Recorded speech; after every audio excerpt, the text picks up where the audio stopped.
নমস্কার বন্ধুরা, উমা ফুড কিচেনের আরো একটি নতুন পর্বে আপনাদের সবাইকে স্বাগত। আজ আমি আপনাদের তৈরি করে দেখাবো ভেজ পনির পোলাও বা আপনারা এটিকে পনির ফ্রাইড রাইসও বলতে পারেন। চলুন তাহলে বেশি কথা না বলে শুরু করা যাক আজকের এই ভিডিওটি। সবার প্রথমে আমরা চাল ভিজিয়ে নেব। তার জন্য একটি বোলের মধ্যে নিয়ে নিচ্ছি বাসমতি চাল 1.5 কাপ পরিমাণ। এখানে আমি আমার পরিমাণ অনুযায়ী চালটা নিচ্ছি, আপনারা আপনাদের পরিমাণ অনুযায়ী চালটা নিয়ে নেবেন। এবার এই চালটিকে ভালোভাবে পরিষ্কার জল দিয়ে 4 থেকে 5 বার ধুয়ে এটিকে ভিজিয়ে রেখে দেব 30 মিনিট মতো। আধা ঘন্টা পর অপর দিকে একটি গ্যাস ওভেনের উপরে বেশ কিছুটা পরিমাণ জল গরম করতে বসিয়ে দিয়েছি। জল থেকে যখনই ধোঁয়া বেরোতে শুরু করবে সেই পর্যায়ে আমি এর মধ্যে দিয়ে দিচ্ছি 1 টেবিল চামচ পরিমাণ নুন আর দিয়ে দিচ্ছি এর মধ্যে 1 চামচ পরিমাণ সাদা তেল। তেলটা দেওয়ার কারণে চালগুলো কিন্তু গায়ে গায়ে জড়িয়ে যাবে না। জলটা যখনই ফুটে উঠবে সেই পর্যায়ে দিয়ে দেব আগে থাকতে ভিজিয়ে রাখা চাল। আর এবার একটু হালকা হাতে এটিকে নাড়াচাড়া করে মিশিয়ে নিতে হবে। খুব বেশি কিন্তু জোরে ঘাঁটতে যাবেন না, তা না হলে কিন্তু চালগুলো ভেঙে যেতে পারে। 10 মিনিট মতো চালটা ফুটিয়ে নেওয়ার পর এবার চেক করে দেখে নেব চালটা ঠিকঠাক মতো ফুটেছে কিনা। দেখুন বন্ধুরা, এখানে চালটা কিন্তু একটু শক্ত আছে, তো আমি এখানে আরো 5 মিনিট মতো ফুটিয়ে নিলাম। 5 মিনিট পর আবারও দেখে নিচ্ছি। এবার কিন্তু আমাদের চালটা একেবারে পারফেক্ট ভাবে সিদ্ধ হয়ে গেছে, মানে খুব বেশি গলেও যায়নি আবার খুব বেশি শক্তও নয়। এই পর্যায়ে ফেনটাকে আমাদের ঝরিয়ে নিতে হবে, মানে প্রায় 80% অবধি চালটাকে রান্না করতে হবে। ভাতের মাছ ঝরিয়ে নেওয়ার পর এবার চলে এসেছি আমরা অন্য পদ্ধতিতে। গ্যাস ওভেনের উপরে একটি কড়াই বসিয়ে তার মধ্যে দিয়ে দিলাম 1 টেবিল চামচ পরিমাণ সাদা তেল। পনিরগুলো প্রথমে ভেজে নেব। তার জন্য একটি প্লেটের মধ্যে নিয়েছি 200 গ্রাম পনির। কিউব করে আমি এইভাবে কেটে নিয়েছি। আপনারা বড় ছোট আপনাদের পছন্দ অনুযায়ী পনিরগুলো কেটে নেবেন। এবার তেলের মধ্যে দিয়ে নাড়াচাড়া করে ভেজে নেব। তবে বন্ধুরা, আমি এখানে এই পনিরের কালারটা একটু বাদামি কালার করে ভাজবো, এতে করে পোলাওর মধ্যে দেখতেও সুন্দর লাগবে আর খেতেও ভালো লাগবে। এবার লো ফ্লেমে একদিকটা ভেজে নেব যতক্ষণ না কালার চেঞ্জ হচ্ছে। একদিকের কালার চেঞ্জ হয়ে যাওয়ার পর এবার অপর দিকে এগুলোকে উল্টে দিতে হবে। আর দেখতেই পাচ্ছেন পনিরের মধ্যে কত সুন্দর কালার আসছে। উল্টে পাল্টে পনিরগুলো ভেজে নিলাম। এবার এগুলোকে তেল থেকে তুলে নেব।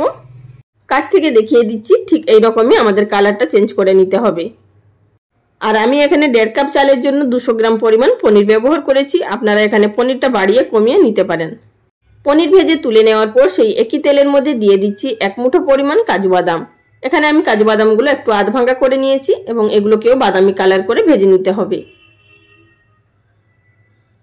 কাজু ভাজা হয়ে গেছে, এবার এগুলোকে উঠিয়ে নেব। আপনারা চাইলে এখানে কিশমিশেরও ব্যবহার করতে পারেন, তবে কিন্তু আমি এখানে আর কিশমিশ ব্যবহার করছি না। কাজু ভেজে নেওয়ার পর সেই একই কড়াইয়ের মধ্যে দিয়ে দিলাম আরো 1 টেবিল চামচ পরিমাণ ঘি। পোলাওর মধ্যে অবশ্যই কিন্তু ঘিটা ব্যবহার করবেন, এতে করে খেতে বেশি ভালো লাগবে।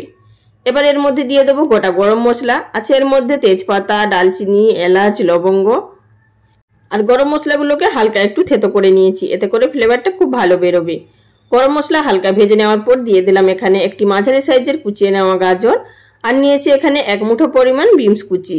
গাজর আর বিনস মিনিট 3 মিডিয়াম ফ্লেমে ভেজে নেওয়ার পর এবার এর মধ্যে দিয়ে দিলাম 100 গ্রাম মটরশুঁটি আর নিয়েছি অর্ধেকটা ক্যাপসিকাম ছোট ছোট কুচি করে। আবারও এই সমস্ত সবজিগুলোকে মিনিট 4 মতো মিডিয়াম ফ্লেমে ফ্রাই করে নেব। মিনিট 4 ভেজে নেওয়ার পর এবার এর মধ্যে দিয়ে দিলাম হাফ টিস্পুন পরিমাণ গ্রেট করে নেওয়া আদা আর দিলাম 2টো কাঁচা লঙ্কা কুচি। এগুলোকেও হালকা একটু নাড়াচাড়া করে ভেজে নেব। সবজিগুলো 70% মতো ভেজে নেওয়ার পর দিয়ে দিলাম স্বাদ মতো নুন আর দিয়ে দিচ্ছি 1 টেবিল চামচ পরিমাণ চিনি। এখানে আপনারা নুন চিনিটা নিজেদের টেস্ট অনুযায়ী দেবেন। আর আমরা যখন ভাত রান্না করেছিলাম তার মধ্যেও কিন্তু নুন দিয়েছিলাম। আবারও এই দুটো উপকরণ দিয়ে দেওয়ার পর ভালোভাবে নাড়াচাড়া করে ভেজে নেওয়ার পর এর মধ্যে দিয়ে দিচ্ছি তৈরি করে রাখা ভাত।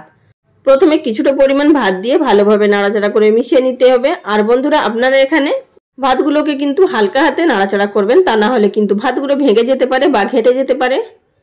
আর আমি এখানে যা যা সবজি ব্যবহার করেছি আপনাদেরকে তাই তাই ব্যবহার করতে হবে, তার কোনো মানে নেই। আপনারা এখানে নিজেদের পছন্দ অনুযায়ী সবজি ব্যবহার করতে পারেন বা এটি সবজি ছাড়াও করতে পারেন শুধুমাত্র পনির দিয়ে।